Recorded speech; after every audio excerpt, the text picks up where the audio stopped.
I'm going to show you two different systems that you can put on your guitar so you never have to tune. Let's go. What's up, rock stars? Mike here. How's it going? All right, so I promised in one of my earlier vlog videos that I was going to tell you more about this guitar over here, which I never really have to tune. But actually, I have two guitars that I never really have to tune. Before I talk about those, I want to talk to mainly the young musicians who have just started to learn to play an instrument like the guitar or the ukulele. I beg you, learn to tune your instrument. I hear so many young musicians that are progressing very well on their instrument. They still don't know how to tune their guitar. Make that the first thing you master. Okay, so now for my guitars that I don't have to tune, first one I'm going to show you actually is this one over here. Okay, so now this guitar has the auto-tune for guitar system in it. Now, as soon as people hear auto-tune, they think of what was used for Tom Cruise in Rock of Ages to make it sound like he can sing when we all know he can't. Or a bunch of artists out there that you know can't really sing. It's a similar technology, but it's really different for the guitar. And let me tell you why I did it. So most nights I'm playing piano all night long, right? So the crowd isn't expecting me to play guitar. So I would travel with a guitar like this. I live in the desert. Let's say I go to Florida. Very different climate. I get off the plane, the neck changes, everything changes. I tune it before the gig. Now during the show, it's sitting on a guitar stand for an hour or so before I pick it up. So I would come out on stage with this guitar and people would say, wow, Mike's gonna play guitar. And then I play and they'd say, maybe he should stick to the piano. So see what this guitar does.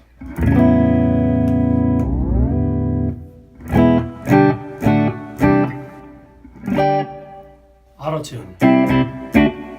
It doesn't turn you into a guitar player if you're not a guitar player. You still have to know how to play. But it uses a technology, there's sensors. See this hex pickup right here? There's a hex pickup there. This pickup right there. These sensors are under the strings, so these didn't actually turn. Acoustically, the guitar is still out of tune, but it's pretty neat how it makes it so I can pick it up anytime and it's in tune no matter what. And this is what it sounds like without it. Pretty big difference. Now, one of the other things that's really cool about this guitar is you can transpose it. You can transpose it down, like, you know, almost like running a capo this way. Now, you can go this way as well, but you can do that with a capo. But this, let's say I'm playing, but I want to play that in G and have it sound the same way. I go like this.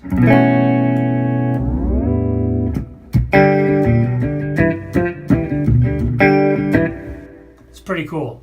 It'll also do some cool stuff where it'll model some other sounds, kind of like the Line 6 guitar. I think the modeling on the Line 6 guitar is probably better. So this will do acoustic sounds and stuff, but I don't think they're very good. The 12 string's kind of cool though.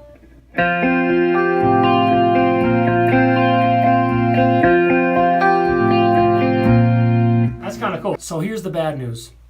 The bad news is this system didn't make it. It's being discontinued. I think it's gonna run until like the end of October. So if you want one, the time is now. You could probably get it cheaper. I think the system was about $600, I think 6 or 7. And then I paid a guy to put it in, and I wind up putting some money into this guitar. I'm glad I have it.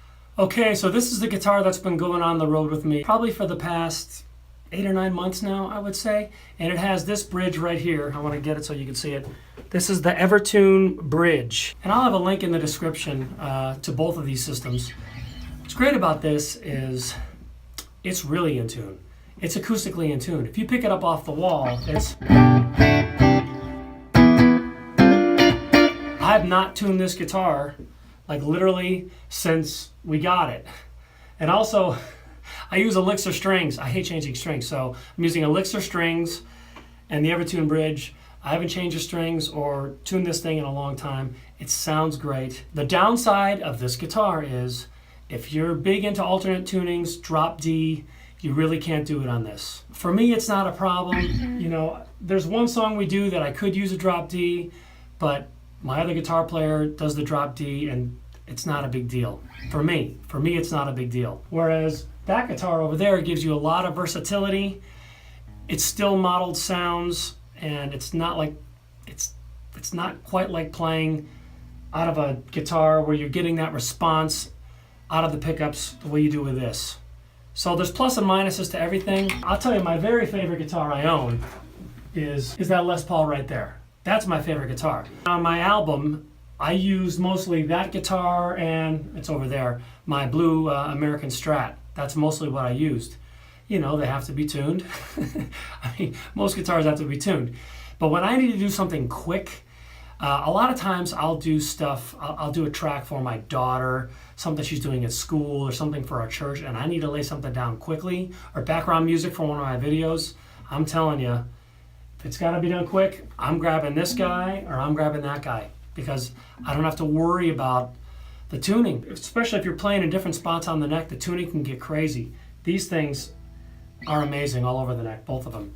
So I hope you enjoyed this video. If you did, please share it with your friends. If you have any friends that are young musicians or pro musicians that maybe would benefit from some of this information, I love doing these videos. Anything you would like me to talk about, please leave a comment below.